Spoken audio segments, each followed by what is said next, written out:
वह जीवन में एक ही बार आता है।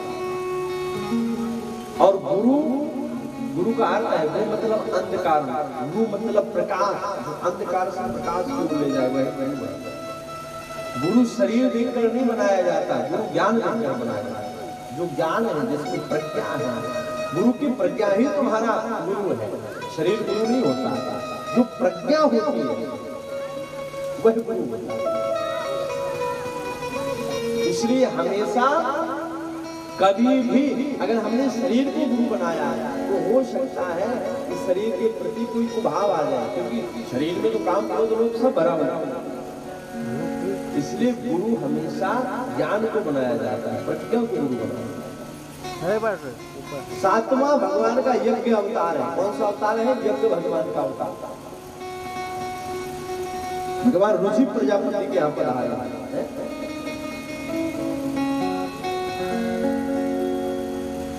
आकृति के गर्भ से भगवान। इसके बाद आठवां भगवान का ऋषभ देव जी का अवतार, जिनके 100 पुत्र हुए हैं। ऋषभ देव के कितने पुत्र हुए दादा? 100 पुत्र हुए। 81 पुत्र कर्म कांड के रचयिता हुए, 9 पुत्र नव योगेश्वर कहलाए और 9 पुत्र भूमि में स्थित 9 खंडों के अधिपति हुए। जो 9 खंड है इस संसार में, भूमि में 9 खंड के अधिपति कहलाए।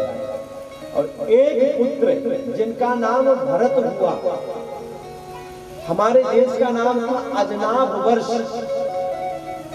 हमारे देश का नाम भारतवर्ष रखा गया उनकी कर्मों की। महाराज भरत के आने के बाद हमारे देश का नाम क्या हुआ? भारतवर्ष। और आज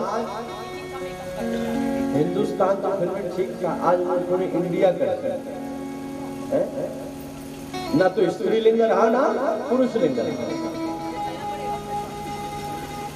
नाम बदल दिया हमारे देश। हमारे देश का नाम भारतवर्ष। बोलो भारत माता की। अच्छा, किसी भी देश में आप चले जाइए, किसी भी देश के सामने माता शब्द नहीं लगता है क्या? इंग्लैंड माता, न्यूजीलैंड माता, कभी बोलते हो? पाकिस्तान माता बोलते हो? नहीं बोलते। लेकिन हमारे भारत के लिए बोला जाता है भारत माता। अमेरिका माता कोई नहीं बोलता। तो धन्य है हम सब के, हम भारतवासी हैं, भारत में जन्म लेकर के आए हैं। भारत में हम सबका जन्म हुआ, जहां भगवान का जन्म हुआ है उस भूमि में हम जन्म लेकर के आए। जितने भी, और देखो ये सौभाग्य हमारा कि हम उत्तर भारत में जन्म लेकर के पधारे। उत्तर भारत में जितने भी भगवान हैं सब उत्तर भारत में जन्म लेकर के आए।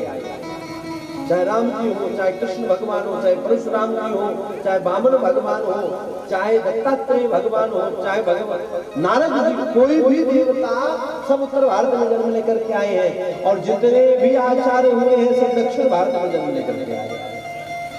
जितने आचार्य हुए हैं, रामानुजाचार्य, शंकराचार्य, सारे आचार्यों का जन्म दक्षिण भारत में हुआ, जहां भक्ति जन्म लेती है। और जितने भगवान हुए हैं सब उत्तर भारत में हुए। ये भी हमारा सौभाग्य है कि एक तो भारत की भूमि, और भारत भूमि के बाद भी उत्तर भारत में हम सबका जन्म है, जहां भगवान जन्म लेकर के। हमें गौरव होना चाहिए उस देश के रहे उस देश के आप वासी हैं महाराज, जहां का पत्ता पत्ता भी भगवान का नाम लेते।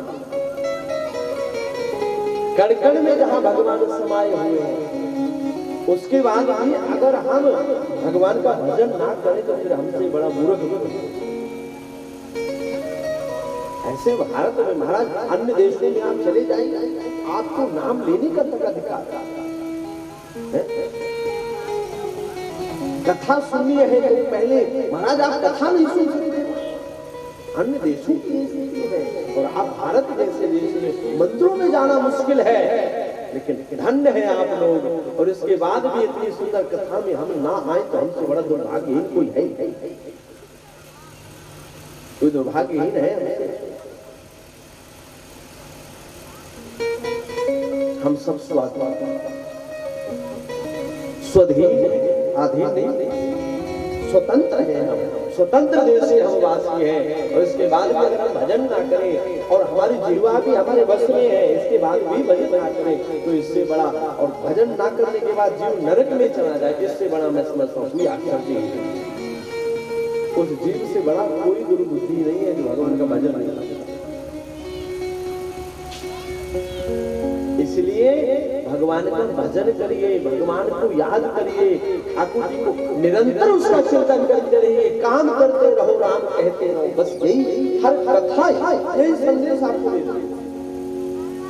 हर कथा से, यह चरित्र से भगवान के आपको यही एकमात्र संदेश मिलता है। कैसे भी करके बस भगवत चिंतन हो, भगवान का नाम आपको ये सुनकर के बड़ा आश्चर्य होता है कि आप लोग प्रयागराज की भूमि है और इस भूमि में आज तक कितने वर्षों से जब हमने सुना तिवारी जी की वाणी से कि महाराज ने कई वर्षों से भागवत की कथा नहीं की, आश्चर्य हुआ।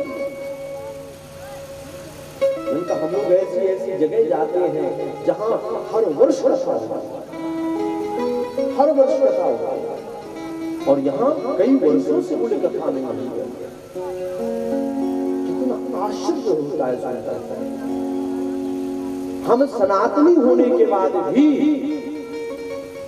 मानव होने के बाद भी, सबसे बड़ी बात तो आप ये समझ लीजिए कि हम सब मनुष्य हैं, मानव हैं, किसी धर्म का पक्षपात नहीं, हम सब मानव हैं। और हर मानव का धर्म होता है कि धर्म की उन्नति करे। भागवत, गीता, रामायण, इसमें कहीं भी ऐसा शब्द नहीं आया कि ये सिर्फ हिंदुओं के लिए है, मुसलमान नहीं सुन सकता। ये सबके कल्याण के लिए है, जिसका भी मन करे वो सुन सकता है। मानव जाति के कल्याण के लिए, चाहे हिंदू हो, मुस्लिम हो, सिख हो, ईसाई हो, कोई भी हो, कथा जीव के कल्याण। धर्म तो हमने यहाँ बनाए हैं, ईश्वर के यहाँ कोई धर्म नहीं। मार्ग अलग अलग है सबके, जाना सबको वही है, रास्ता पहुंचना उसी ईश्वर के पास है। पद्धतियां सबकी अलग अलग है।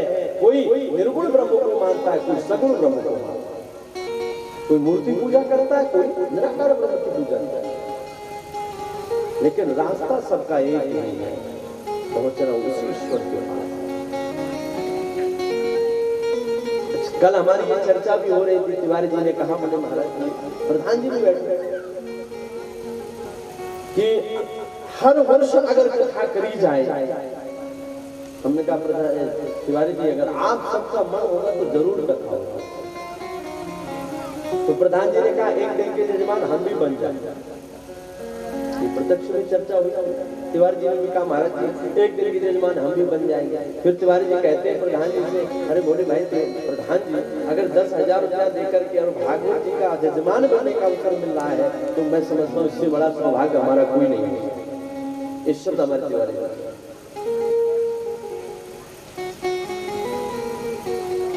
तो कहने का मतलब ये है इस कथा का ही विचार भी बनाया जा रहा है। तो जो भी भक्त इस समिति से जुड़ना चाहे, इसी डेट में अगले वर्ष कथा करी जाएगी, मार्च के महीने में। अगर ठाकुर जी की इच्छा हुई, माँ की बिहारी का मन हुआ, प्रयागराज की कृपा हुई, इसी डेट में, और स्थान चाहे ये हो या दूसरा हो, लेकिन हाँ महीना यही रहेगा। होली से पहले ही कथा विश्राम कर दी जाएगी। तो जितने जो भी लोग, कौन कौन चाहता है कि हर वर्ष कथा हो, कितने भक्तों की इच्छा है? सबकी इच्छा है, वैसे हाथ नहीं उठाना, जिसकी हृदय से इच्छा हो और जिसका जो सहयोग बन सके। माताओं सहयोग भी सबको करना है, सामूहिक कथा का आयोजन होगा। भागवत मैंने आपको पहले ही बताया, पितरों के कल्याण के लिए, पितरों के मोक्ष के लिए, पितृदोष वृद्धि के लिए भागवत करवाई जाए।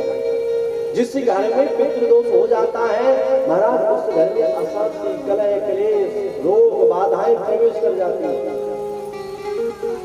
अभी जब नारियल दिया था, जिस दिन वो नारियल फट गया था, बाबू तिवारी जी ने कहा था, बोले महाराज जी जैसे आपने नारियल दिया वहां से तो नारियल फट गया। प्रत्यक्ष सामने बैठे, मैंने कहा इसमें घबराने की कोई आवश्यकता नहीं है, ये मात्र पितृदोष का कारण है और ये पितर जो है प्रसन्न हो रहे हैं कि अब हमारे घर में भागवत होगी और हमारा कल्याण होगा। हाँ, लड़का उनका सबसे गिर गया और भागवत की कृपा से महाराज कुछ भी नहीं हुआ, आपके सामने विराजमान बैठा। और उनके मझले बेटे कल ही अभी चर्चा कर रहे थे, बोले महाराज जी कथा से पहले हमारे सर में दर्द बना रहता था, कह रहे थे। और बोले जैसे ही कथा प्रारंभ हुई अब मन में कोई तनाव नहीं, मन में कोई दर्द नहीं। अब जैसी स्थिति आप आए, कथा प्रारंभ हुई, ठाकुर जी विराजमान हुए, सर का दर्द अपने आप से सामने बैठे हुए। कल ही चर्चा हो, ये भगवत कार्य की महिमा है। तो जो भी भक्त जिनकी इच्छा हो जुड़ने की, इस समिति में एक समिति का नाम दिया जाएगा। और हमारे जो शिष्य परिकर है, एक हमारे पुजारी जी जो तिवारी जी है, वो भी तिवारी जी ही है, ये हमारे शिष्य हैं। और प्रधान जी भी हमारे शिष्य हैं। इन लोगों को आगे करके और इस समिति का संगठन किया जाएगा, निर्माण किया जाएगा। देखो हनुमान जी की सेना में सैनिक तो बहुत थे, लेकिन मेन भूमिका दो की ही थी, हनुमान जी की और जामवंत जी की, दो की मेन भूमिका थी है। और बीच बीच में कहीं ना कहीं अंगद जी की भी भूमिका थी। तो 2 3 4 जो भी जिसकी भी, और कोई अगर आगे होना चाहे तो वो भी आगे हो सकता है। और अगर आप चाहें कि रेल डिब्बे बढ़ करके चलना है तो डिब्बे बढ़ करके आप चलिए। पर मैं यही कहूंगा कि इस कथा में जो भी वाणी की मेरी सेवा होगी वो मेरे शुल्क कर जाऊंगा। तिवारी कोई दक्षिणा नहीं है, और जो साधु संगाते इनकी दक्षिणा, इनकी सेवा जरूर रहेगी। लेकिन मात्र हमारा उद्देश्य ये है कि इस भूमि में जहाँ सत्संग का अभाव है वहाँ सत्संग की धारा हर वर्ष बहे, ताकि आने वाली नव युवा पीढ़ी सुधरे, हमारा समाज सुधरे, हमारे बच्चों में परिवर्तन आए। ये कथा बूढ़ों के लिए कम, नव युवा के लिए ज्यादा, क्योंकि हमारी तो गुजर गई, निकल गई। अभी जिसकी शेष रह गई है, नव युवा को ये देश बनाना है, नव युवा को भविष्य का निर्माण करना है, नव युवा को गृहस्थी चलाना है, नव युवा को धर्म की स्थापना करनी है, धर्म को आगे बढ़ाना है। इसलिए कथा नव युवा पीढ़ी के लिए है, ताकि उसमें संस्कार पड़े, ताकि उसमें विकार नष्ट हो, वो जाने कि धर्म क्या होता है, वो पहचान सके राम कौन है, कृष्ण कौन है। आज आश्चर्य होता है महाराज, लोग राम कृष्ण को नहीं जानते हैं, भगवान को लोग नहीं जानते। राम राम राम ये सुनकर बड़ा आश्चर्य होता है। भगवान से लोग परिचित है, क्यों? क्योंकि यहाँ सत्संग का अभाव है, और जहाँ सत्संग का अभाव है वहाँ ये याद रखना। नव युवा पीढ़ी जब हम ये प्रश्न करते हैं ना, महाराज बेटा दुख दे रहा है, कैसे दुख नहीं देगा, उसको कभी सत्संग में लेकर ही नहीं आता। इसलिए मेरे भाई बहनों, बच्चों को सत्संग में लेकर के आया, बैठाइए माताओं बच्चों को लेकर के आइए। बोले महाराज क्या करें, पढ़ाई में इतना बिजी रहता है। अरे 7 दिन नहीं पढ़ेगा, 365 दिन होते हैं, 7 दिन नहीं पढ़ेगा तो फेल नहीं हो जाएगा। विश्वास तो रखिए भागवत जी पर, भगवान। लेकिन उसी समय पढ़ाई भी कहेंगे महाराज पढ़ाई में बहुत बिजी चलता है, इसे लेकर नहीं आता। 3 घंटे मात्र लेकर के आना, 3 घंटे में इतनी पढ़ाई में बिजी है, वो दिन भर मोबाइल चलाए, उससे कोई फर्क नहीं पड़ता। कुसंगत में घूमे, कोई फर्क नहीं पड़ता। लेकिन सत्संग में ले जाना है तो पढ़ाई ज्यादा बढ़ जाता है। अरे जी पढ़ाई क्या क्या है? तो कहने का तात्पर्य है, धर्म के लिए आप सभी सहयोग करें, जिसका जो सहयोग हो। कोई इसमें वो नियम नहीं है कि जबरदस्ती करना, जिसका जो सहयोग हो इसका संगठन किया जाएगा। नाम भी सबके लिखे जाएंगे।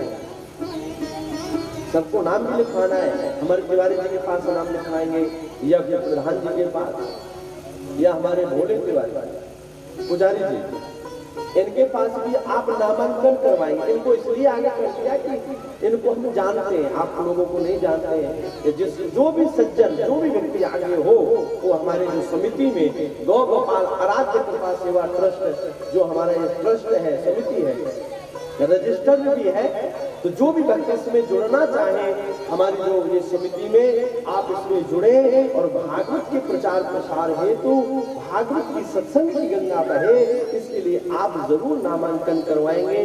और आप जरूर भागवत जी के लिए, और विशेष जो वहाँ काउंटर लगा हुआ है, जिस भी भक्त को नाम लिखवाना हो तो वहाँ भी नाम लिखवाएगा, वहाँ नाम लिखवाएगा। और तिवारी जी हमारे जो है, इन्हीं सबको पता, आप सबको पता चलेगा। इसके बाद ही लास्ट में फिर बताया जाएगा जो रिजल्ट आएगा। पहले तो आप सबको नाम लिखवाना है। नाम लिखवाने से ये पता चलेगा कि कितने लोग चाहते हैं, हाथ उठाने से बस नहीं होता, चाहते कितने लोग हैं हृदय से। अगर सबका मन होगा तो भागवत की गंगा पुनः प्रवाहित होगी। सबको निमित्त बनाकर 7 दिन के 7 जजमान होंगे, तो 2 जजमान तो तैयार है, तीसरा कोई जजमान बनना चाहे तो अभी आप यहाँ पर नाम लिखवा सकते हैं वहाँ जाकर के। और लास्ट में आपका यहाँ से एक दिन के जजमान हमारे तिवारी जी भी, हमारे जो शिष्य हैं, एक दिन के जजमान ये भी है। एक दिन की जजमान की सेवा 10,000 रुपये रखी गई है, 10,000 रुपये की सेवा है।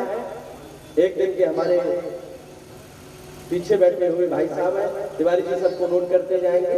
और जो भी भक्त हाथ उठाना चाहे, मात्र एक दिन की सेवा, आपको सुबह से शाम तक की संपूर्ण व्यवस्था दी जाएगी। भागवत जी का पूजन आप करेंगे तो मुख्य जजमान के रूप में। और जो भी भक्त एक दिन के बावजूद तो हमारे बनेंगे ही बनेंगे, है ना। एक दिन के हमारे उनके सुपुत्र जो भी है, सबको एक दिन का इनका भी मनाया जाएगा। और जो भी भक्त अपना नाम लिखवाना चाहे, नाम वहां लिखवाना है, और लास्ट में आप सबका नाम बोला जाएगा और यहाँ से सबको व्यास गद्दी से आशीर्वाद और सम्मानित भी किया जाएगा। एक दिन के हमारे ये भी जजमान रहेंगे। नाम सबको लिखवा देना तिवारी जी, नाम आप सबका लिख करके और हमें अभी शाम को आप देंगे, ताकि व्यास मंच से सबको सम्मानित किया जाए। और आगामी कथा जो अगले वर्ष होगी वो आपको 7वें दिन उसका डेट सब कुछ बता दिया जाएगा कि कौन सी तारीख से कौन सी तारीख का कथा होगी। और जो भी माताएं, देखो कथा का यही अर्थ है, मैंने पहले बताया, जे घर साधु न पूजी हरि की सेवा ना, ते घर मर घट छोड़ के भूत बसे निर्माण। जिनके घर में ठाकुर जी नहीं है, ये कथा इसलिए हो रही है कि आपके जिनके घर में ठाकुर जी विराजमान नहीं है, वो ठाकुर जी जरूर विराजमान करो। नहीं सेवा करते हैं तो जरूर सेवा करो। मैं इस बात को व्यास गद्दी से कहता हूँ, कोई दुख आपके सामने नहीं आएगा, हर दुख का समाधान ठाकुर जी के पास। तो जो भी भक्त लेना चाहे ठाकुर जी, वो बालक वृंदावन से आया हुआ है, जो भी भक्त ठाकुर जी भी लेना चाहे, पोशाक लेना चाहे, वहां से सब आप ले सकते हैं, सब कुछ उपलब्ध है, लेना सबको है। तो कहने का मतलब है कि 7वां भगवान के अवतारों की चर्चा हम लोग कर रहे थे। 7वां भगवान का यज्ञ अवतार, 8वां भगवान का ऋषभ देव के अवतार की चर्चा हो रही थी कि भारत में जो है, तो उनके जो 100वें पुत्र हुए भरत से हमारे देश का नाम भारतवर्ष पड़ा। 9वां पृथु अवतार और 10वां मत्स्य अवतार है। विष्णु पुराण के अंतर्गत चर्चा करें तो ये जो 10वां अवतार है, ये भगवान का प्रथम अवतार है। भगवान ने सत्यव्रत राम के राजा की रक्षा करी, वेदों की रक्षा करी, शास्त्रों 4 वेद हैं उनकी भगवान रक्षा करते हैं मत्स्य बन करके। और उस नौके में मछली विराजमान होकर के, और भगवान उस मछली को भगवान चलाते खींचते, प्रलय एक मनवंतर तक भगवान उसको खींचते रहते। इसके बाद 11वां भगवान का कच्छप अवतार है, 12वां भगवान का धन्वंतरी अवतार, 13वां भगवान का मोहिनी अवतार, 14वां भगवान का नरसिंह का अवतार है, भक्त प्रहलाद की रक्षा करी है, 15वां भगवान का वामन अवतार है, बलि पर कृपा करी है, 16वां भगवान का परसे वाले बाबा का अवतार है, 21 बार दुष्ट क्षत्रियों का विनाश किया, धर्म की स्थापना करी, क्षत्रिय ब्राह्मणों के हाथ में दान करी, और ब्राह्मणों ने पुनः क्षत्रियों को दान कर। ये भूमि जो है 21 बार, धर्मात्मा राजाओं को नहीं मारा, जो दुष्ट राजा थे उनका 21 बार विनाश किया है। और इसके बाद महाराज 17वां वेद व्यास जी का अवतार, 18 पुराण की रचना, 6 शास्त्र की रचना, 4 वेदों की रचना करी है और 18वां मेरे राजा रामचंद्र जी का अवतार है। बोलो राजा रामचंद्र भगवान की। भगवान राम जी के रूप में अवध में पधारे हैं और महाराज दशरथ पर और सूर्यवंश पर भगवान ने अद्भुत कृपा करी। 19वां बलराम जी का अवतार और 20वां पूर्ण ब्रह्म परमात्मा कृष्ण का अवतार है। बोलो कृष्ण भगवान। ये 2 अवतार ऐसे हैं कि पूर्णतम ब्रह्म के अवतार, पूर्ण अवतार। इनमें से कोई कला अवतार, कोई अंशा अवतार, कोई उपदेशा अवतार, लेकिन पूर्ण अवतार 2 ही है। एक अवतार राम जी का, दूसरा भगवान कृष्ण का अवतार है। 21वां हंस अवतार है। भगवान हंस बनकर भी पधारे हैं और सनकादिकों ने जब ब्रह्मा जी से प्रश्न किया है, वहां ब्रह्मा की बुद्धि भी चकरा गई। कई ऐसे प्रश्न होते ब्रह्मा भी उसका उत्तर दे पाते, और जब ब्रह्मा जी उत्तर देने से निरुत्तर हो गए, उत्तर नहीं दे पाए, तो भगवान हंस बनकर के पधारे और हंस अवतार हुआ और भगवान ने उत्तर दिया उनका प्रश्न। 22वां भगवान का हैग्रीव का अवतार है और 23वां भगवान का बुद्ध अवतार है और एक कलयुग के अंत में होगा जिसे बोलते हैं कल्कि अवतार। ये बिहार में विष्णु यश ब्राह्मण के यहाँ, विष्णु यश ब्राह्मण के यहाँ बिहार की पावन भूमि में भगवान कल्कि रूप लेकर आएंगे। काला रूप होगा, सफेद घोड़े में बैठकर। शास्त्र की कोई भी बात झूठी नहीं होती है। शास्त्र जिस बात का प्रमाण देता है वही वही घटना समाज में घटित होती है। हजारों वर्ष पहले जो हमारे गुरु लिख गए, आज वही घट रहा है। तो कलयुग का अंत जब आएगा, अभी कलयुग की अवस्था मात्र हुई है 5,500 वर्ष। अभी बालक है, कलयुग पल्ले में झूल रहा है और इसकी आयु है 4,32,000। कितनी? 4,32,000 इसकी आयु है। 8,64,000 द्वापर की आयु है। 12,96,000 त्रेता युग की आयु है और 17,28,000 सतयुग की आयु है। सबसे छोटा है कलयुग, सबसे छोटी आयु है। अब जरा सोचो कि अभी जब शुरुआत है और शुरुआत में इतना धर्म, इतना पाप हो रहा है, तो जब जैसे जैसे जब कलयुग जवान होगा तो क्या स्थितियां होगी मेरे भाई, समाज में क्या स्थिति है। श्री राधा राधे, श्री राधा श्री राधा राधे की आवाज। इसके बाद विष्णु ने प्रश्न किया कि गुरुदेव ये बताइए भागवत जी की रचना कैसे हुई है और भागवत किसको कब और कैसे दी गई है। तब यहाँ पर कथा आती है, महर्षि पराशर के पुत्र हुए हैं वेद व्यास जी। वेद व्यास जी ने सरस्वती नदी के तट पर, सरस्वती नदी के किनारे बैठ करके और बद्रिका आश्रम में 17 पुराणों की रचना की है। द्वापरे समुद्राप्ते तृतीय युग पर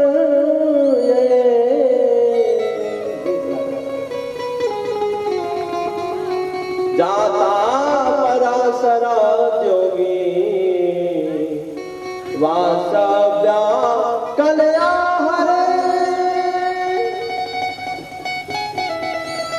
द्वापर युग में भगवान कला अवतार वेद व्यास के रूप में लेकर पधारे। बद्रीनाथ सरस्वती नदी का तट है और वहां पर महाराज वेद व्यास जी विराजमान है। 17 पुराण, 6 शास्त्र, 4 वेद लिख चुके हैं, पर फिर भी मन जो है असंतुष्ट है, मन को शांति नहीं है। देखो इस कथा से भी हमको ये संकेत मिलता है, मन फिर भी अशांत है, मन शांत नहीं है। एकांत में बैठे तो व्यास जी को लगा कि जाने क्यों मुझे ऐसा लगता है कि मैंने समाज संसार के लिए कुछ किया ही नहीं है। ऐसा लग रहा है कि मैंने जैसे संसार के लिए कुछ किया ही ना हो। ये स्थिति व्यास जी की है। कैसे व्यास जी? जिन्होंने 17 पुराण लिख दिए और उनको आज लग रहा है जैसे मैंने समाज के लिए, संसार के लिए कुछ किया नहीं। इतने में महाराज नारद जी का पदार्पण होता है। पराशर महाभाग भवता कश्चिदात्मना पारितुष्यति शारीरा आत्मा मानसे भवा। नारद जी महाराज पधारे। नारद जी को देखकर व्यास जी ने श्रेष्ठ आसन दिया। और जब नारद जी ने व्यास जी को दुखी देखा तो अब व्यास जी से नारद जी पूछते हैं, पराशर महाभागा भवतः कश्चिदात्मना, हे पराशर नंदन, तुम्हारी तो शारीरिक सब प्रकार से सुखी तो है। आदमी का जो चेहरा होता है साइन बोर्ड की तरह होता है, देखकर पता चलता जाता है कि सुखी है या दुखी है। सब तरह से सुखी है। मुझे ऐसा जानने क्यों लगता है व्यास जी कि आप दुखी हैं, आप प्रसन्न हैं। तब महाराज नारद जी की बातें सुनकर व्यास जी के नेत्रों में आंसू आ गए। व्यास जी कहते हैं, नारद जी आपने ठीक पूछा। परावरे ब्रह्मणे धर्म तो प्रत्यय स्नातस्य मेनो निर्मलम विचक्षणा। व्यास जी कहते हैं, नारद जी मैंने अनेक धर्मों का वर्णन किया, मैंने अनेक शास्त्रों का लेखन किया, पर आज मेरे मन को फिर भी क्यों लग रहा है जैसे मैंने समाज के लिए कुछ किया ही नहीं। लेकिन मन असंतुष्ट है, मैं असंतुष्ट हूँ, दुखी। कई बार व्यक्ति सब कुछ करने के बाद भी दुखी हो जाता है। वही स्थिति नारद जी को हंसी आ गई और नारद जी हंस करके कहते हैं, बोले आपको पता है आप क्यों दुखी? बोले नारद जी आप बताइए मैं क्यों दुखी हूँ। तब कहते हैं, भवतानुदित प्रायसो भगवतो मनः येनैवासो न तुष्येता मन्ये तद्दर्शनम्। नारद जी अभी तक आपने भवतानुदित प्राय अभी तक आपने जो भी लिखा संसार की बातें लिखी, संसार का गुणानुवाद किया अपने शास्त्रों में। आपने किसी भी शास्त्र में मेरे गोविंद की चर्चा नहीं, किसी का चर्चा नहीं, राम का चर्चा नहीं। आपने दुनिया की बातें तो लिखी, लेकिन देखो नारद जी कहते हैं, व्यास जी अगर संसार का हम गुणानुवाद करते हैं तो राग द्वेष अपने आप ही हृदय में प्रवेश कर जाता है। भाई किसी के आप गुणों का वर्णन करो या उसके गुणों का वर्णन आपके सामने कोई करने लगे। अब हम कहें कि फलाना व्यक्ति बहुत अच्छा, हम कहें या आप कहें, आप किसी की प्रशंसा करना चालू कर दो तो उससे जलने वाले जो व्यक्ति हैं वो अपने आप ही राग द्वेष कर बैठते हैं कि नहीं कर बैठते? आप किसी की प्रशंसा गायन चालू कर लीजिए, उससे जो जलने वाले हैं उनको राग द्वेष होने लगेगा, बार बार उसी की प्रशंसा, उसी की। और व्यास जी अगर व्यक्ति अगर अपना गुण का वर्णन करे, खुद के मुंह अपनी बड़ाई करे तो उसमें अस्मिता बढ़ती है, अभिमान आ जाता है जीव। अभिमान आता है कि नहीं आता है? भाई हम जो है कोई साधारण नहीं है। तो व्यास जी अगर राग द्वेष और अस्मिता का नाश करना है तो भगवान का भजन करिए, भगवान का चिंतन करिए। और मैं आपको बताता हूँ भगवान के भजन की क्या महिमा है। नारद जी वेद व्यास जी को अपने पूर्व जन्म की कथा सुनाता था। पूर्व जन्म की कथा सुनाई है, अहम पुरातीत भवे भवम मुने दास्यास्तु कस्याश्चन वेदवादिना निरूपितो बालक एव योगिना शुश्रूषणे प्रावसि निर्विवक्षता। व्यास जी अहम पुरातीत भवे भवम मुने, पूर्व जन्म में नारद जी कहते हैं व्यास जी मैं दासी का पुत्र था। कौन था? एक दासी पुत्र। मेरी मां क्या करती कि दूसरों के घरों में भोजन बनाती और उससे जो धन मिलता उसी से हमारा जीवन यापन होता। अब नारद जी महाराज नारद जी कहते हैं व्यास जी समय बीता, मेरा जन्म हुआ, उधर पिताजी का मरण हो गया। नारद जी अपना दुख बता रहे हैं। व्यास जी कितना दुख, कितना संघर्ष मैंने किया वो आपको बताता हूं। इधर मेरा जन्म होता है और मेरे जन्म लेते ही पिता की मृत्यु हो जाती है। अब कहने वाले जो लोग हैं तरह तरह की बातें लोग करते हैं। कैसा दुर्भाग्यहीन अभागा बच्चा पैदा हुआ, आते ही पिता को जाता है। संसार है, हर तरह की बातें होती हैं। व्यास जी संसार में, समाज में मैंने कितने दुख झेले, कितने अपवाद सुने, लोगों के ताने सुने। कोई बच्चा मुझे अपने साथ खिलाता नहीं। मैं किसी के साथ खेलने जाता हूं तो मुझे भाग्यहीन कह के दुत्कार के भगा दिया जाता है। ये स्थिति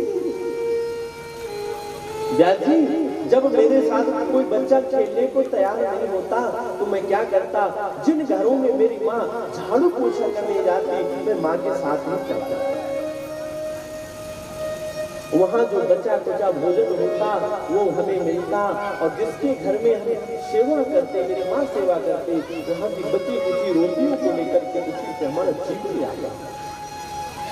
ऐसी हमारे घर की स्थिति। व्यास जी ना उस गांव में कभी कोई सत्संग हुआ, न कभी कोई धर्म, जिसने कभी किसी ने कुछ धर्म तक नहीं किया। एक दिन की बात व्यास जी अचानक कुछ महात्मा उस गांव में आकर चतुर्मासा करने के लिए रुक गए। 4 महीने के लिए कुछ महात्माओं ने पूछा भैया इस गांव में कोई सेविका है? गांव वालों ने कहा अगर कोई सेविका है तो एक ही औरत है, वही आपकी सेवा करेगी। व्यास जी भगवत कृपा और संतों की कृपा से मेरी माँ को संतों की सेवा मिली। बस अब व्यास जी मेरी माँ सुबह से लेकर शाम तक बस संतों की सेवा में लगी रहती। आश्रम में जहाँ वो रहते वहाँ मार्जन करती, झाड़ू लगाती, पोछा लगाती, गौ के गोबर का लेपन करती, भोजन पकाती, संतों को प्रेम से पवाती। और व्यास जी मैं भी उनकी सेवा में लगा रहता। महात्मा बड़े दयालु थे, उनको दया आई और दया में आकर के उन्होंने मेरा नाम रामदास रख दिया। नाम रामदास रखा गया। अब तो व्यास जी जितने भी महात्मा सब मुझे बड़ा प्रेम करते, रामदास ऐसा करो, रामदास वैसा करो, रामदास ये करो, रामदास वैसा करो। व्यास जी निरंतर मैं सेवा में लगा रहा।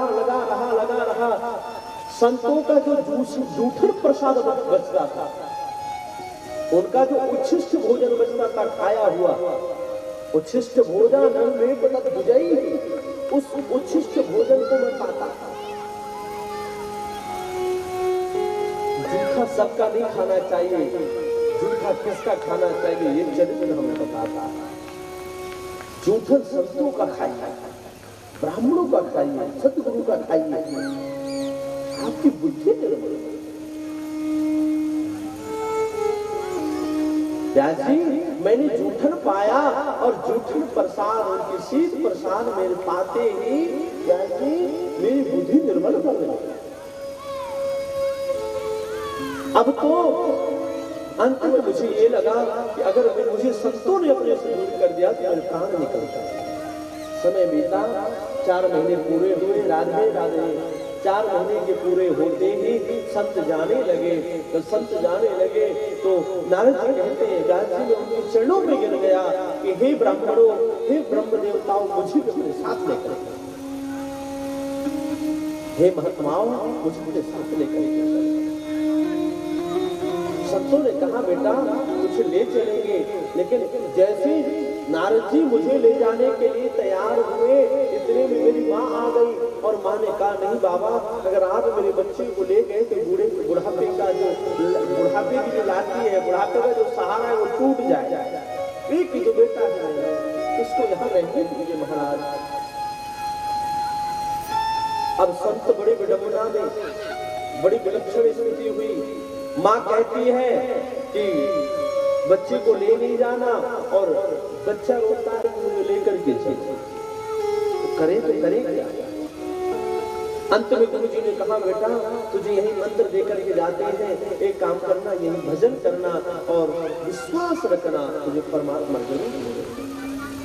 उन्होंने मुझे भजन मंत्र दिया, ओम नमो भगवते वासुदेवाय। वासुदेव गायत्री से कहकर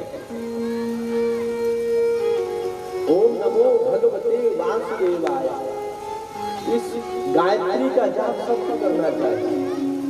जो वेद की गायत्री है उसका गायन, उसका जप सिर्फ ब्राह्मण को करना चाहिए। वेद कहता है, शास्त्र कहता है गायत्री मंत्र जो है उसको मैक से भी उच्चारण नहीं करना चाहिए, वो सिर्फ ब्राह्मण की साधना के लिए है।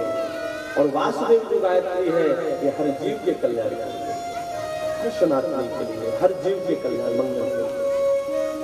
तो व्यास जी ओम नमो भगवते वासुदेवाय ये मंत्र दे करके महात्मा चले गए। अब मैं निरंतर उस मंत्र का जप करता था, सुबह से शाम तक जप करता। एक दिन की बात है, एकदा निर्गतां मोहा दुहंती निशिगापत। एक दिन की बात सायंकाल की बेला, शाम के समय मेरी माँ गाय दूहने के लिए गई। घर से थोड़ा दूर गाय रहती थी, गाय दूहने के लिए माँ जाती है। रास्ते में उसको एक सर्प ने डस लिया। जाती सर्प ऐसा था, डसते ही माँ के प्राण निकल गए। लोगों ने बताया नारद रामदास तेरे माँ को सर्प ने डस लिया है। अब महाराज नारद जी कहते व्यास जी उस समय एक आंख से मेरे सुख के आंसू आए और एक आंख से मेरे दुख के आंसू आए।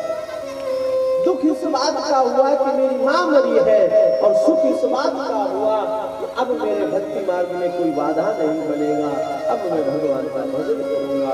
एक कांटा था जो निकल गया, माँ को भगवान ने अपने पास बुला लिया।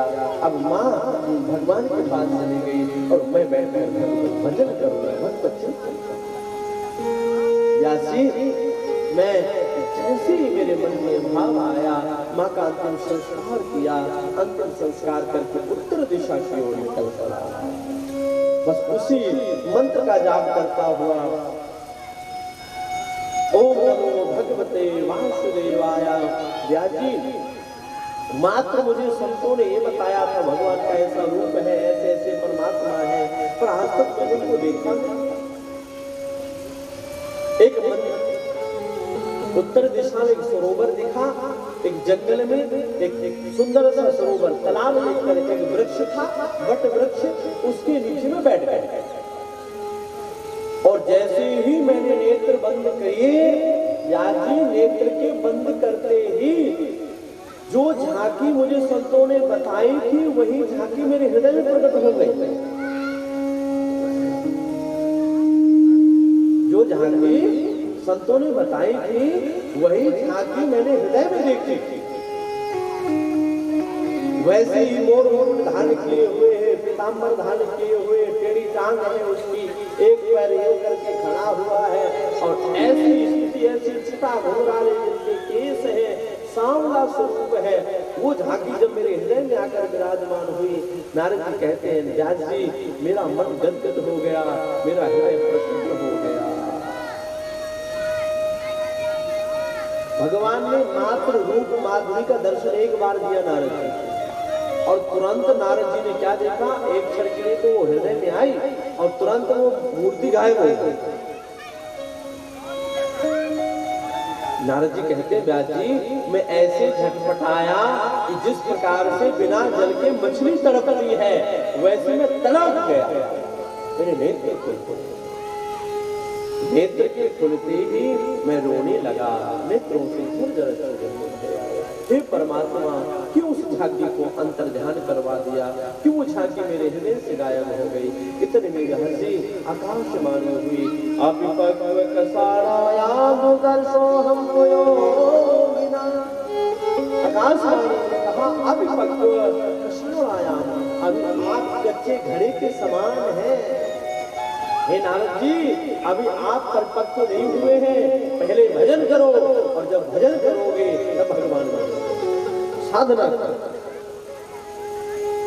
अब तो व्यास जी बस मैं उसी झांकी का चिंतन करने लगा, बस उसी का चिंतन करके एक स्थान पर बैठा और भगवान की उसी मनोहर झांकी का उसी रूप मात्र का चिंतन करता निरंतर बैठा। समय बीता, शरीर छूट गया, शरीर के छूटते ही दूसरा जन्म मुझे ब्रह्मा के मानस पुत्रों के रूप में प्राप्त हुआ। तो दूसरे जन्म में कौन बना? ब्रह्मा का पुत्र बना। ये भजन का प्रताप है, नारद जी कहते हैं। और समय आया, एक समय ब्रह्मा का पुत्र बनने के बाद मैं भगवान के दरबार में कीर्तन कर रहा था। भगवान प्रसन्न हो गए, माता लक्ष्मी की बीड़ा लेकर के मेरे हाथ में दे दी और कहा हे नारद जाकर त्रिलोकी में इस बीड़ा का वादन कर और गायन कर मेरे नामों का। अब तो नारद जी हमेशा उस बीड़ा को लेकर के ओम नमो भगवते वासुदेवाय नमो नारायण का जब करता रहता हूँ। इसलिए हे जाति जब मुझ जैसे दीनहीन पर दया हो उस परमात्मा की, तो आप उसका चिंतन करिए, उस ईश्वर के भजन का लेखन करिए, उनके चरित्रों का गायन करिए और विश्वास रखिए।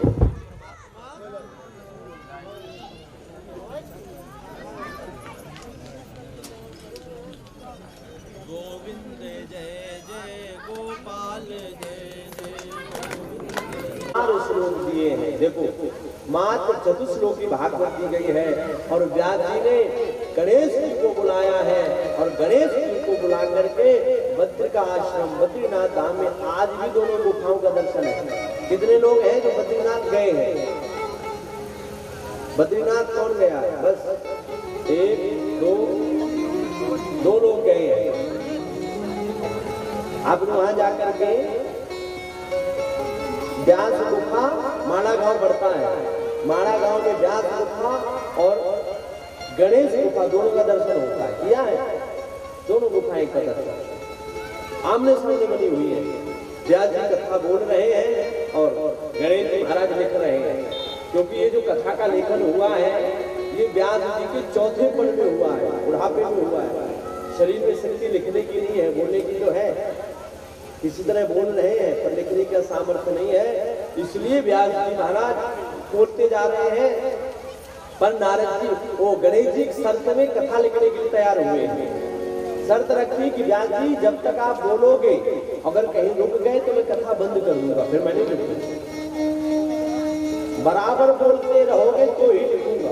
अब जरा सोचो 18,000 श्लोक है और व्यास जी की कितनी प्रखर बुद्धि तेज रही होगी कि व्यास जी बोलते ही जा रहे हैं, बोलते ही चले जा रहे हैं और बीच बीच में कई कठिन श्लोक भी बोलते हैं, जिससे गणेश जी भी सोच में पड़ जाते हैं। जो बुद्धि के दाता है उसकी बुद्धि भी चकरा जाती है भागवत के श्लोक से। ऐसे ऐसे श्लोकों का गायन किया। अंत में प्रश्न ये हुआ अब भागवत पढ़ाई किसको जाए, भागवत भी किसको जाए? तब महाराज सुखदेव जी को भागवत दी गई है और यही भागवत जो है सुखदेव जी ने फिर राजा परीक्षित को जब श्राप लगा है तब यही भागवत राजा परीक्षित को प्रदान की गई है। अब यहाँ परीक्षित जी का और बीच में थोड़ा सा महाभारत के अंतिम पर्व की कथा आती है। यहाँ अंतिम पर्व जो है विश्रांत कथा जिसे बोलते हैं महाभारत की, यहाँ महाभारत की विश्रांत कथा आई है। आई उससे पहले एक प्यारा सा भजन और भजन के बाद फिर हम लोग भक्ति भाव और प्रेम से भगवान के सुंदर महाभारत के पावन चरित्र में प्रवेश करेंगे। तो भगवान के नेत्र कैसे हैं?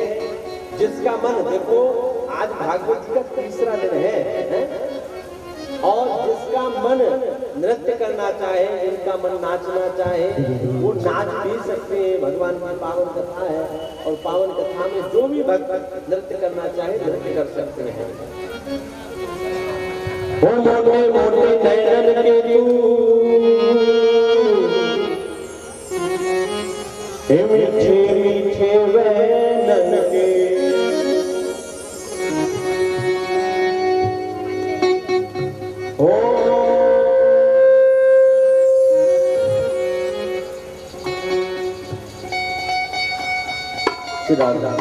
हरि बोल।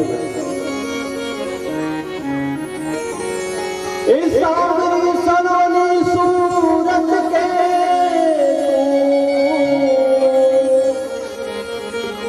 प्यारी मूरत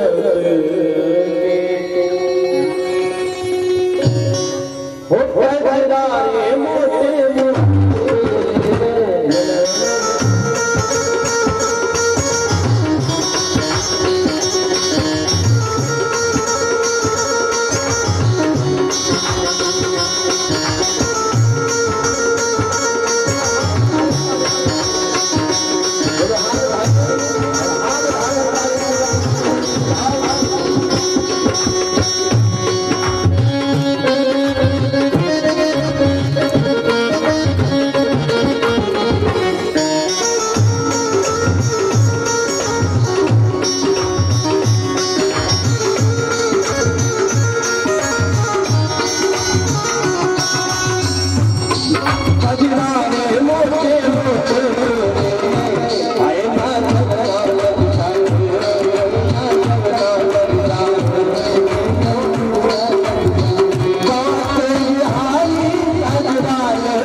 लटकन